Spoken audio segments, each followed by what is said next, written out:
Kant and Locke. Let's pick on Kant and Locke. What do Hobbes, Rousseau, and Mill have in common? What do Hobbes, Rousseau, and Mill have in common? That they all three don't like Kant. So let's talk about that.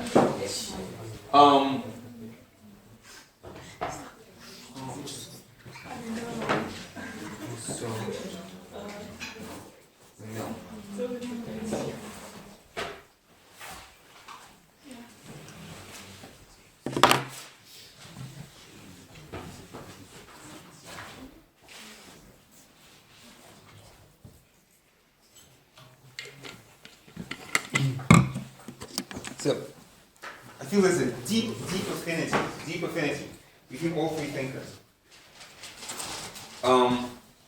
So,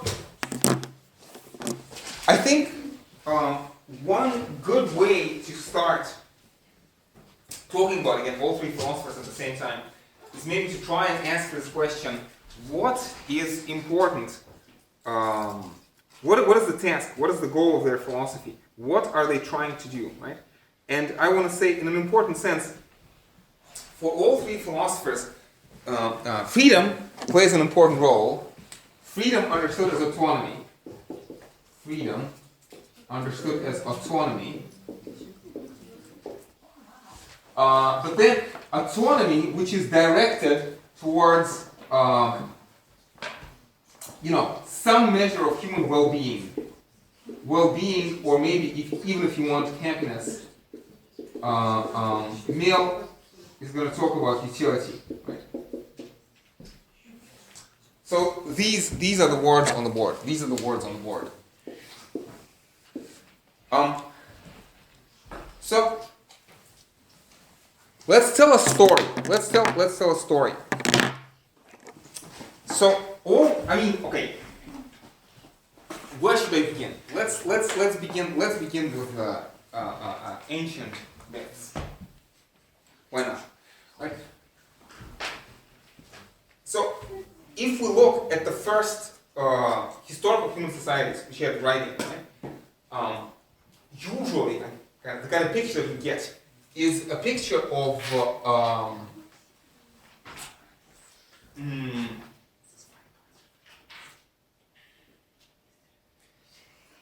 some kind of religious sanction of earthly institution, religious sanction. Right?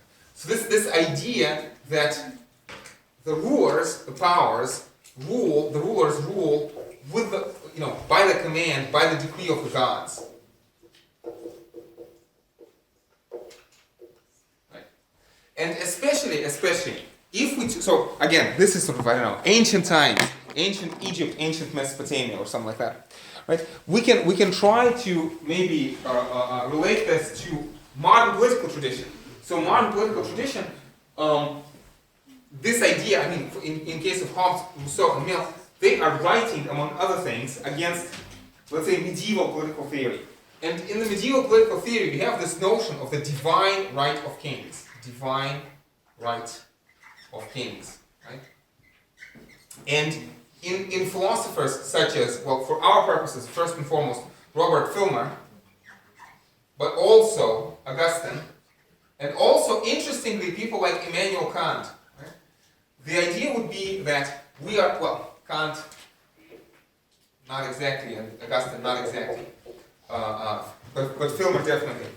The idea, but for all three philosophers, for Filmer, Kant, and Augustine, the common point is that if the king, let's say, is trying to do something horrible to you, you have no right of resistance. You have no right of resistance against the sovereign. We must obey. Our obedience is unconditional. So what we have on this side of the board is some kind of quasi-religious worldview in which duties are more important than rights. Duties are more important than rights. And you have some sort of unconditional moral obligation. Unconditional moral obligation. Duty to obey. Duty of obedience. And it's true for Filmer, for Augustine, and for Kant. I should have written Filmer, Augustine, and Kant, and this is sometimes known as divine right of kings. Let me redraw this. So it's going to be like this. I'll explain in a second. So we start with Augustine, then chronologically Filmer, then chronologically Kant, and Augustine and Kant have their own theological understanding of this, and Filmer, right here, is referring to the divine right of kings. The divine right of kings is really only Filmer, because Augustine and Kant story is more complicated. So this is our background. This is our background. For Hobbes, Rousseau, and Mill, not so, right? So in an important sense, we imagine this scientific revolution. God is dead. Okay? Should I write this? Scientific revolution, right? God is dead. Well, he's not completely dead, because Hobbes says no, God is incomprehensible. But incomprehensible is about as good as dead, right? And Rousseau is going to talk about God as well, but Rousseau is never going to appeal to God directly. Religion has a certain function, but you know that's always a very good, very interesting, very important question which I need to get to. You know what? Let me issue a little IOU. So religion for Rousseau and for Hobbes and for Mill. Well, I don't know. No, Mill not sure. But for Rousseau and Hobbes, religion can be a force for good, and religion can be a force for evil. Religion has a stabilizing element, stability, right? But religion also has this conservative element, in the sense that, well, I mean, Hobbes is, these philosophers are going to have different problems with religion. For Hobbes, the problem is that religion, misunderstood, right, could lead to religious dissent, religious discord, wars of religion, rebellions, that kind of thing. This is what Hobbes is afraid of. And I think what Rousseau would be afraid of is when priests lie to the people, religion deployed as ideology. So there is a destabilizing aspect of religion, or there is this oppressive ideological aspect of religion. Potentially. So, but religion in and of itself is neither good nor bad, but it can be put to good uses or to bad uses. For Hobbes and Rousseau, Mill doesn't care about religion very much. Mill, I mean, he's a supporter of freedom of religion, but he doesn't really have a whole separate place for religion in his system. His system works fine without religion. For Hobbes and Rousseau, religion must play an important stabilizing role. Society is impossible without religion. Anyway, so we get to the scientific revolution. God is dead, and we say that the world is matter in motion. Or maybe even more strongly, we can say that the world is chaos of matter in motion.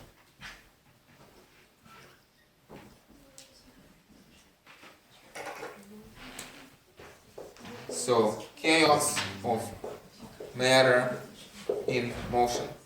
So we talked about this many times before, but I'm sure it's important to repeat that. What does it mean that the world is matter in motion?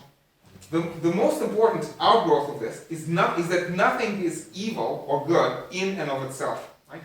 Things just are. So this is against morality and against teleology. So versus morality.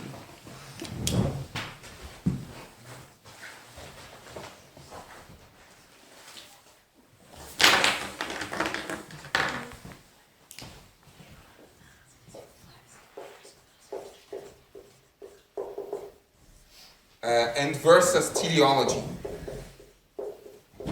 So teleology, I remind you, comes from the Greek word telos, which means aim or purpose or goal, right? And it's not like purposes don't exist or that values don't exist. It's just that purposes and values are subjective. There are no capital V, but only small v values. There are no capital P, but only small p purposes.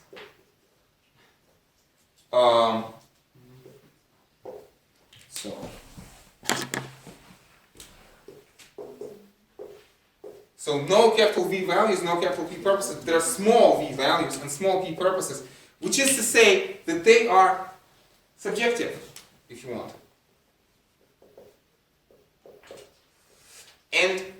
we talk about, therefore, if we talk about morality and justice, there's no such thing as morality and justice with a capital letter. Right? Nothing is moral or just in and of itself. What is important is common interest. Common interest.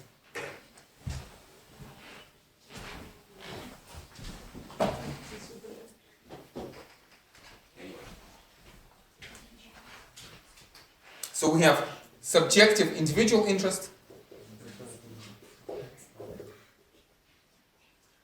I'm sorry, was this commonly accepted at the time, or was it like... Probably not. I don't think this is commonly accepted today. Right? So I'm talking about the philosophical background to all three philosophers. So they chose that specific background. It wasn't common, they found it and they used it. Well, it's an interesting kind of philosophical and intellectual question. How exactly does this happen? And I want to say that since ancient times, this is a viable option. You have we have ancient Greek philosophers. You have pre-Socratics, for example, like Democritus or Epicurus, who are, we talked about this last year, who are on board with this project, anti-moral, anti-teleological project. But in ancient times, especially with the advent of Christianity, well, Christianity, Judaism, Islam, right? You have this overarching moral framework. And then what happens is that after the scientific revolution, this framework begins to collapse. This framework is now being called into question by scientific revolution, but also by the Protestant Reformation. So scientific revolution plus the Protestant Reformation. Obviously, this has more to do with Hobbes than with the other two thinkers, these immediate events, because Hobbes is living at the time of revolution, scientific revolution, Protestant Reformation, but it has an important impact on these other philosophers as well. That's a good question. So anyway, but what I'm driving at is that if we take this idea to heart and if we think about this seriously, this has important consequences, right? So it's like you wake up in the morning and you ask yourself, what should I do with my life? You wake up in the morning and you ask yourself, what should I do with my life? And you see, in the Middle Ages, there was this hope or expectation that maybe there are capital V values, that something is the right thing to do, that God tells you what is the right thing to do. But for these philosophers, I mean, even if God exists, God is incomprehensible, God doesn't talk to us directly. We have priests, we have books, but priests can lie, books can be misread, books can be mistranslated. You know, there are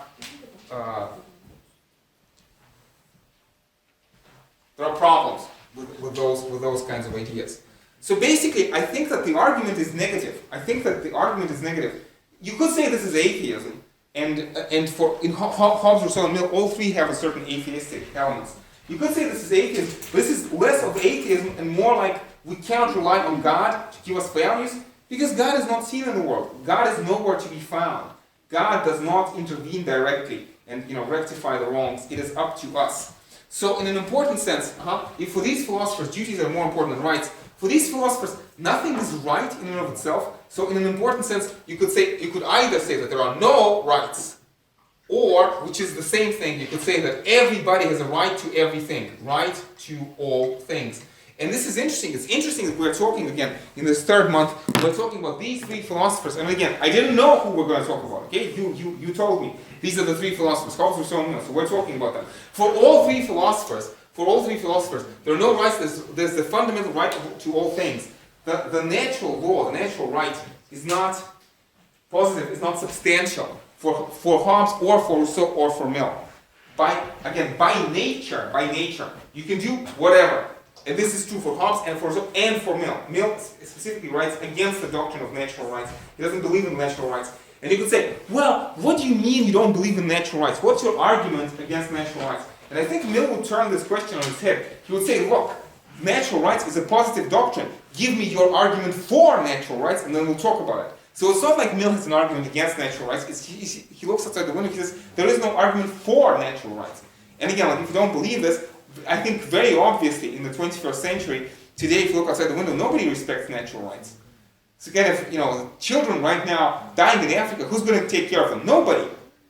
We have this rhetoric of natural rights. People sometimes talk about natural rights, but as a matter of political practice, the only rights that count, the only rights that matter are the rights that are guaranteed by particular institutions. Right? And this is an important element, which is kind of here, Hobbes-Rousseau-Mill.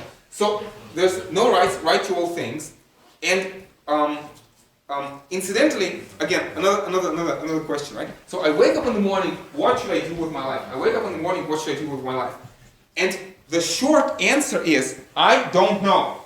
What is the meaning of life? Meaning of life. And the answer is, don't know. And you see, in many ways, this is kind of Nietzsche before Nietzsche. Nietzsche and elements before Nietzsche. We talked about Nietzsche last year, right? And I mean this very seriously. But because you do not know, only because you do not know what the true values are, you do whatever you can. You do whatever you can to survive. So it's like, again, it's not like Hobbes has a separate argument for his values. No, I think Hobbes and Rousseau and Mill are going to say, because there's no argument for any values, I wake up in the morning, I have certain desires. What is the reason for me not to gratify my desires? There is no reason. So automatically I will gratify my desires. And in fact, again, so it's like the natural sciences dispel ancient prejudice. Natural sciences dispel ancient prejudice. And instead of the harmony of the spheres, natural sciences begin to talk about laws. Laws of universal attraction and repulsion. Likewise, the political science is supposed to dispel the ancient prejudice. And instead of this virtue, blah, blah, blah, we're going to talk about hard scientific attraction and repulsion. Desires and aversions, which are rooted in human nature. Now, to make this rigorous and scientific, we need to get to Darwin, evolutionary psychology, but all of these guys are writing before Darwin. So, before Darwin, we're not sure exactly what the reason is, but we just say, look, it's a mimetic question, right? So, somebody is planting flowers and somebody is eating children. What's the difference? There is no difference. No? Think of lions eating zebras. Think of a lion eating, zebras and pups, children, whatever, how you want to call them, right? So is that good? Is that bad? It's not good. It's not bad. The world is chaotic matter in motion. Again, in the words of Immanuel Kant, who doesn't like this picture. In the words of Immanuel Kant, we're talking about the abyss of the purposeless chaos of matter. The abyss of the purposeless chaos of matter. Nothing makes sense. Nothing is good or evil in itself. Or, in the words of Hobbes, whatsoever is the object of any man's appetite or desire, we should know this by heart, is that which man calls good. And the object of man's hate and aversion is what man calls evil. There being nothing, simply and absolutely so, right? This is good. So chaotic matter in motion, this is what it means. This is what it means. That nothing is good or evil in itself. Yeah, I'm sorry. I'm just... Continue. Yeah. Well, no. You ask your question.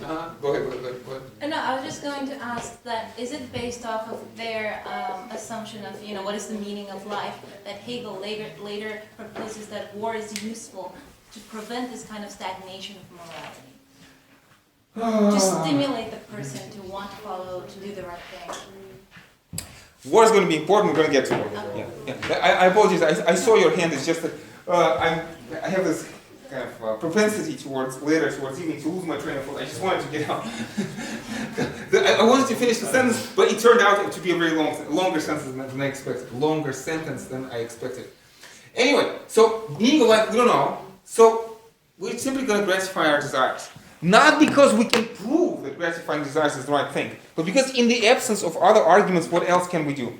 So what we're stuck with is desires and aversions, right? And so, in an important sense, justice is not, justice is nothing than common interest. Justice is simply common interest. And you could say, well, what if there's a worry? And ancient philosophers had this worry. People like Callicles and Thrasymachus said that. There's no such thing as justice. Remember, we talked about this last year. Justice is a sucker's game. Human children are born weak and powerless. And society forces us, against our will, to do things we don't like. And society, in the broad sense, just enslaves us and takes advantage of us. So in fact, justice is an ideological lie. It's a lie told by the rulers to keep the powerless in check, to keep the masses in check. And from the very beginning, this is a dangerous possibility, right? Dangerous possibility. So, how should I put this? So no justice.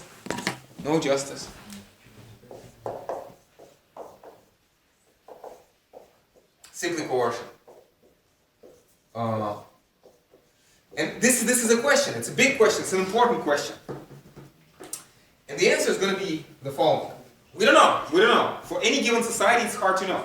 But what we have in all three philosophers, Hobbes, Rousseau, and Mill, is we have conditions of legitimacy. Conditions of legitimacy. Right? But also, we're going to have conditions of, how should I put this? What's the opposite of legitimacy? Hobbes would say when contract becomes void, right? So conditions when you are released from your obligation. Conditions of non-compliance. Limits of authority. Let's write. Let me write the words. Limits of authority.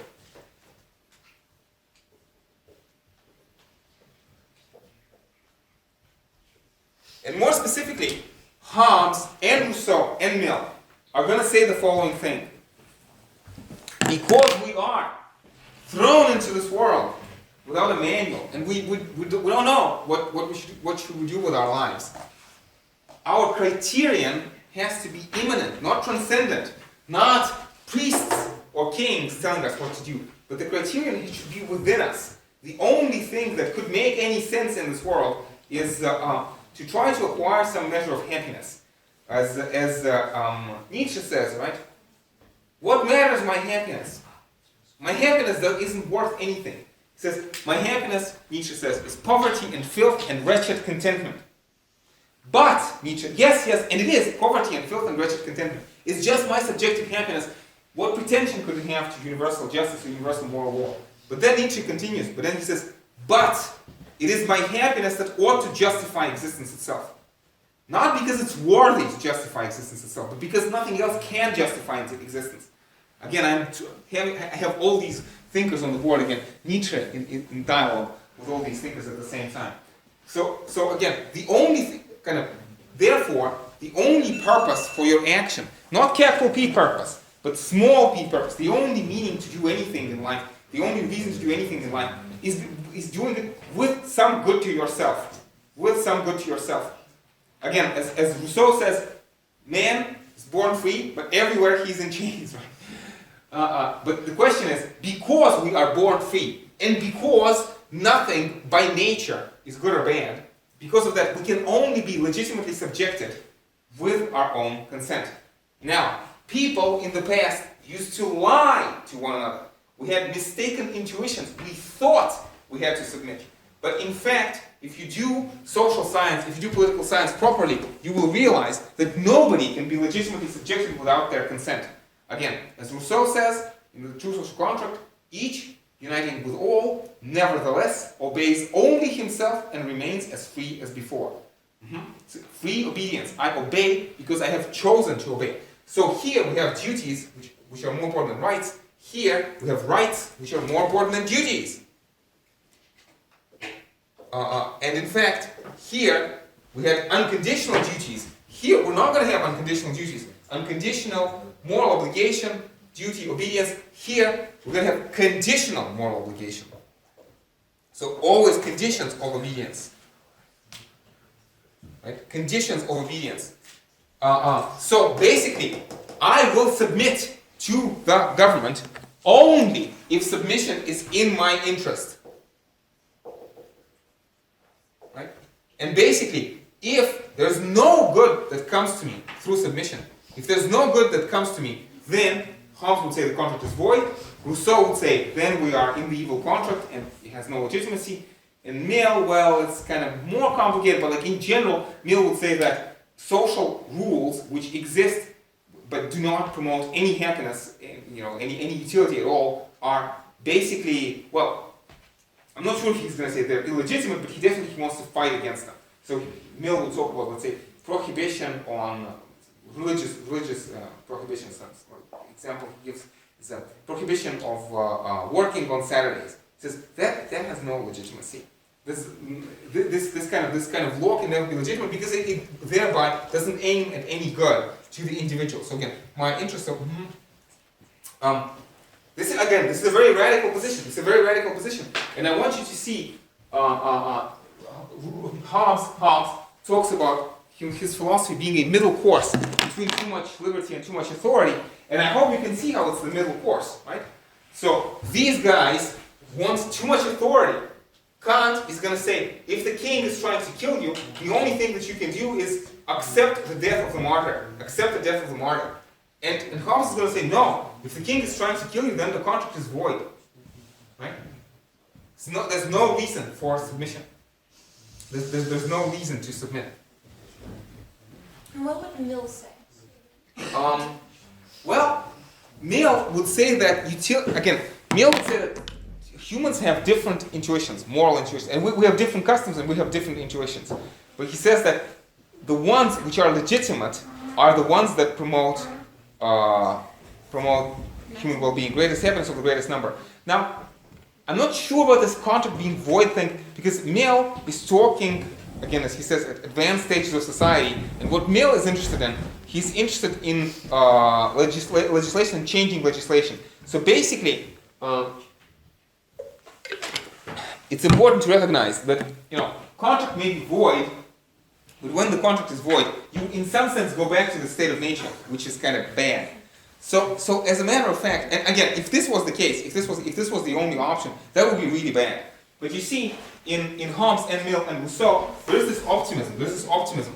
If, again, this basic insight of the social contract, if nothing makes any sense in the universe, let's get together, let's make a list of things that we want, let's have a list of priorities, prioritize them in a certain particular hierarchy, and let's try to get a system where, we can have, through this idea of reciprocity, I can have my desires satisfied as much as you can, maximizing the overall amount, something like that, on the condition of reciprocity, right? So like maximum freedom and satisfaction of desire compatible with equal freedom and satisfaction of desire for everybody else. That's the basic idea.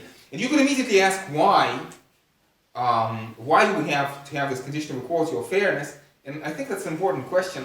And I think the alternative is that unless you give people equal opportunity, you have to deploy coercion. People will not agree to this voluntarily. You have to deploy coercion and violence, and this can never be legitimate. You can coerce people illegitimately, but this could never be legitimate. Again, the idea in Rousseau of the evil contract, we have to shake off the yoke. However, again, I was trying to answer your question, Holly, about Mill and what to do with this. I think that Mill presupposes that, again, that we live in democracy, and so we decide things democratically. So it's no use. Who are you going to appeal to? There's no appeal to heaven in Mill. What you do is you write pamphlets. You write pamphlets and you try to show to people, you try to convince them to change legislation. Now, when we say that we write pamphlets and we try to convince them to change legislation, this depends on a very important assumption, if you want. And this is an assumption about human nature. That Mill has, right? Mill and Rousseau and Hobbes all have strong assumptions about human nature. Assumptions about human nature. And first of all, all three are going to say that we are not naturally cooperative. We are not naturally cooperative. So society and harmony are artificial. So social harmony is artificial. Again, we mentioned this maybe with respect to Machiavelli. The ancients talk about this goodness and virtue. Machiavelli says, let's take people as they are. People are not bad. For Hobbes, for Mill, and for Rousseau, people are not bad, but they're also not naturally cooperative. Right? People are not bad. They do whatever they can to survive. So in the state of nature, there is no natural harmony. There is no natural cooperation. So social harmony is artificial. So you need mechanisms, and these mechanisms that will channel the individual intention, individual action, channel individual incentives. So again, society is based on artifice, and this is incidentally why, among other things, education is going to be important for all three. For Hobbes, Rousseau, and Mill, education is going to be of paramount importance. So there's education, and there's, if you want, science of politics. Science of politics. There's the right way to organize society. So Hobbes is writing his Leviathan. He hopes that kings are going to read his Leviathan and improve their kingdoms for their own sake, but also for the sake of the subjects. Rousseau talks about, transition from the evil contract to the true social contract through this miracle of the lawgiver. Mill doesn't really thematize it all that much, but clearly Mill has some idea of history, historical progress. Mill has some idea of stages of development of society, and especially in kind of later stages of development of society, where human beings are capable of being improved by free and equal discussion. Something like that, right? So there's a possibility of progress. Anyway, so assumption number one is that we're not naturally cooperative. But then, very important, strong assumption number two. It's controversial, but I think it's deeply plausible. It is controversial, but I also think it is deeply plausible. And this assumption number two is that actually, at the end of the day, it is possible to harmonize the interest of the individual and the interest of society. So there's a potential harmony between the interests of the individual and society, but it takes work. It's artificial. So the interests of the individual and society are harmonized, can be harmonized through the right kinds of institutions. So only in a well-ordered society. So in a well-ordered society, you do what is good for you, and it is also good for your society, right? And again, you see, these philosophers, so Hobbes, Rousseau, and Mill, right, have different conditions of legitimacy. Basically, Hobbes has the lowest condition of legitimacy. He says, you're being protected, you don't want to kill yourself, that's already good enough. You should understand why you need to obey. It's in your interest to obey. Rousseau has this higher standard, again, between the evil contract and the true social contract, right? And likewise, Mill has this rosy picture, but basically everything that Mill writes, he writes from the standpoint of this potential harmony in a well-ordered society. Again, let's say when Mill talks about the rights of women, he imagines that, again, of course, when you free the serfs, this is some encroachment on the rights of the lords, and this is why I'm always very suspicious of the rhetoric of rights. And like in contemporary American political discourse, I'm always very suspicious about appeal to constitution. Abolition of serfdom is a violation of the feudal constitution. Freeing the serfs is a violation of the constitutional rights of the landlords. So it's like saying that something is unconstitutional and then therefore concluding it makes it wrong is an empty formula. Because again, in the medieval constitution, serfdom was constitutional and abolition of serfdom was unconstitutional, right? So that's a problem. We cannot rely on that. We cannot blindly accept the institutions as they're given to us. But there needs to be some sort of a test, right? But Mill, again, when he talks about giving equal rights to women, he imagines that we're going to double the potential number of Newtons, potential number of physicists, of doctors, of musicians, of composers, anyway, of school teachers, right? And so society is going to gain because we're going to allow the unchaining again. So it's like in one sentence, we talk about this potential harmony of individual and society. In the words of Karl Marx, why not? The free development of each is a condition for the free development of all. Free development of each is a condition for the free development of all. I absolutely cannot spell this sentence. Free development of each is a condition for the free development of all. Now, let's bring this round, right? Hawley asked a very important question. What moves this situation forward? Or let's say about war. Does war play a role? Yes, war plays a super important role. Because, so if you start with Hobbes, what will make the sovereigns take care of their subjects? War. This is the primary answer. So you see, in Hobbes, we have this wonderful and I think wonderfully robust picture. Hobbes is going to explain to us why slaves have obeyed in, let's say, in ancient despotisms. So there's this basis of slavery, which is rooted in fear of death. Fear of death. It's not legitimate, but it's basic realism. it's an admission that society is ultimately based on violence. Again, this notion that Marx is going to take and run with, it's there in Hegel as well. And Hobbes talks about this explicitly, and Rousseau also talks about this. Rousseau talks about this at the very beginning of the social contract. He says, if people are forced to obey and do obey, well, what can you do? If people are forced to obey and do obey, well, what can you do? But if they can shake off the yoke, they do better. They do better, right? So this, I mean, Hobbes would disagree that you should try to shake off the yoke, because for Hobbes, comfortable slavery is better than dangerous freedom. But that's a matter of taste in many ways, right? But then, especially for Hobbes, there's a possibility of progress.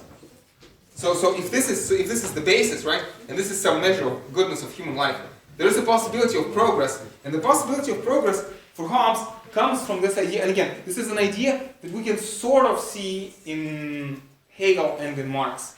The idea being that, look, if your society is actually exploitative and coercive, if it's exploitative and coercive, it's going to be less than efficient. It's always going to be less than efficient. There's always going to be danger of non-compliance, danger of rebellions. And at the end of the day, the strong assumptions that all these thinkers have is that you're going to have less efficiency. That sort of serfs work better than slaves. Serfs are more productive than slaves. Free farmers are even more productive. Again, is it true? We don't know. It's an assumption. I personally find it plausible, but it's hard to say, and especially after Michel Foucault, this question becomes much more complicated. But thankfully, we're in this course we're not.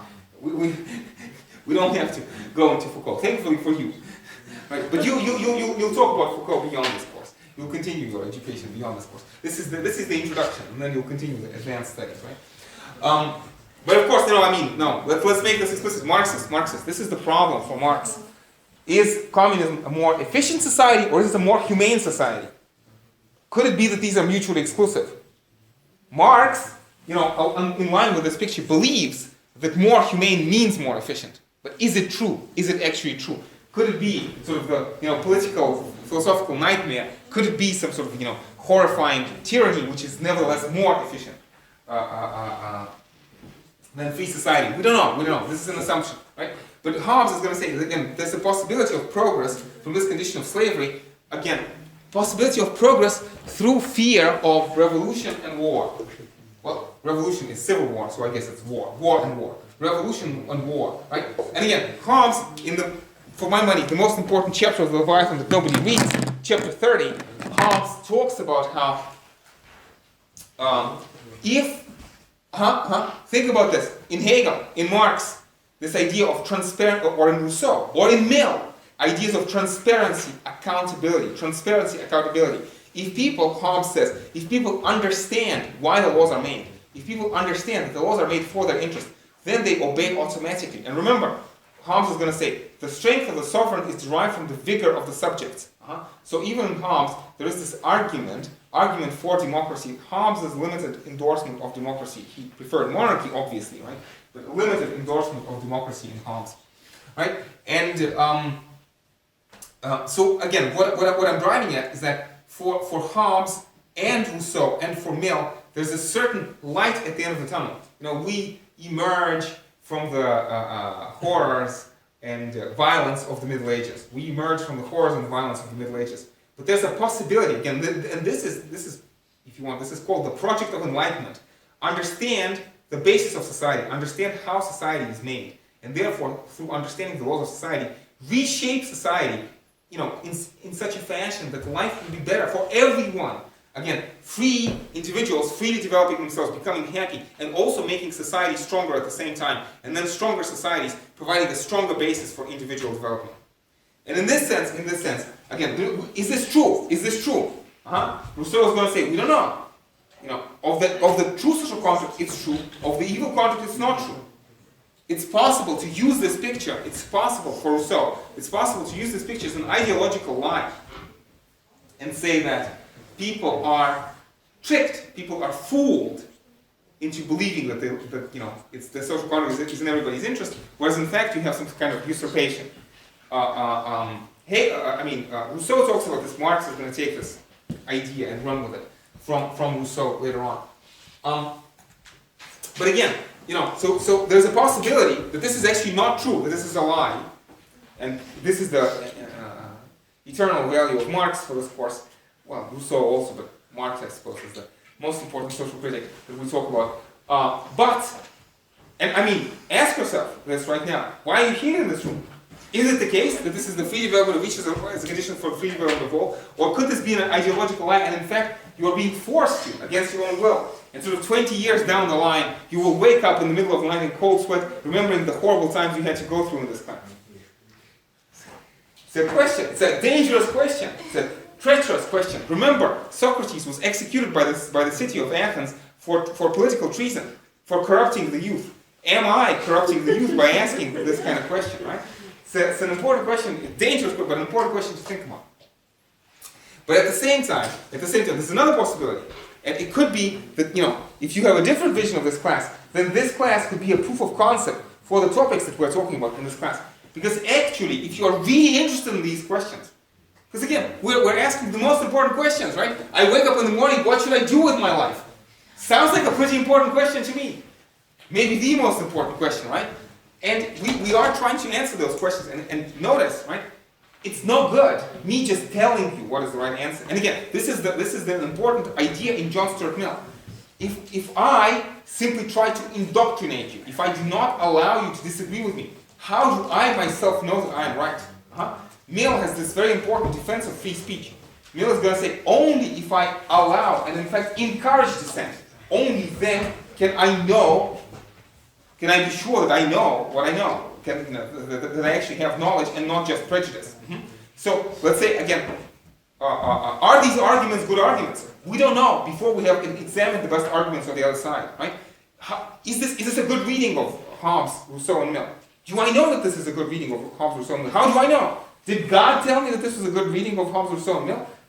No, it's difficult to say. I encourage you to read texts. I encourage you to read beyond the essential reading, to read further readings, and let's have a discussion. If you find a passage in Rousseau or Mill which doesn't jive with this, let's discuss. Again, I told you I have a utilitarian interpretation of Mill.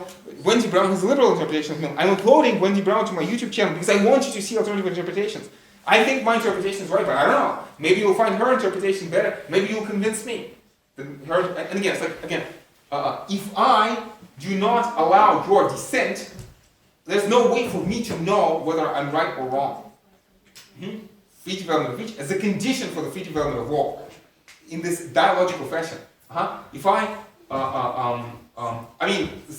historians like to tell, I'm not sure if these stories are true, but historians like to tell stories about dictatorships, where you have the Ministry of Truth, and the Ministry of Truth tells to the dictator, we are the heaviest nation on the planet. We have the best tanks in the world. We have the most loyal soldiers in the world. But can the dictator trust? Can the dictator trust these statements? Is it true? Is it true? Unless you allow freedom of speech, how can you know that the report that says our peasants are flourishing, how do you know that this report is true? Or maybe your peasants are really starving, but the people are just fabricating the reports because they're afraid of you, you, the dictator, you, the tyrant. Again, I'm not sure if this is historically accurate, but this is a story which is very often told about the various dictators throughout history. So again, even for Hobbesian Leviathan, even for an absolute monarch, there's a certain sense, there's a certain meaning, right, in trying to give, to have free speech, freedom, something like that, right? So accountability and transparency, at the end of the day, makes society more efficient. And this is of course the ultimate Hegelian insight, right? That states are at war with one another, and through this struggle between states, eventually we evolve towards this Rechtsstaat. I think Hegel and Hobbes are going to emphasize war. Hegel and Hobbes are going to emphasize war. Mill is really going to emphasize rationality. Mill thinks that really there's war, there's competition, but this is a competition of the free and equal discussion.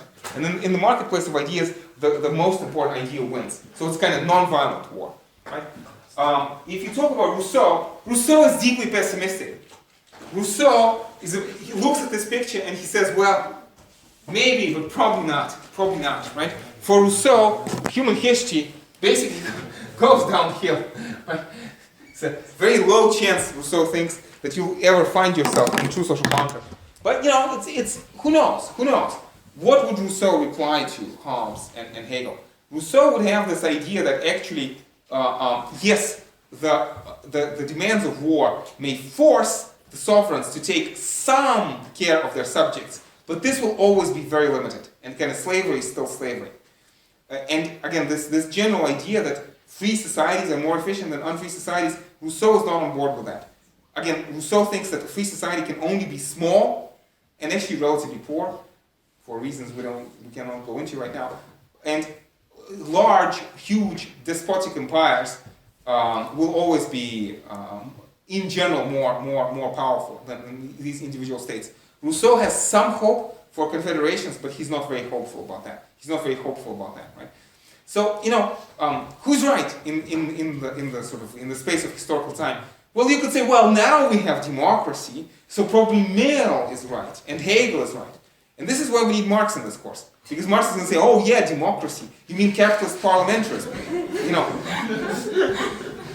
Our democracy is for sure. For sure, but really no. Really it's the same old swindle. So if I had to give some title to this kind of talk, I could say this is the promise, but also the challenge, also the problem of political philosophy. There's this wonderful picture, this beautiful picture. The picture is beautiful, but is it true? Right? Or could it be an ideological lie? In many ways, again, I feel that this is the most important question of political philosophy in general. So,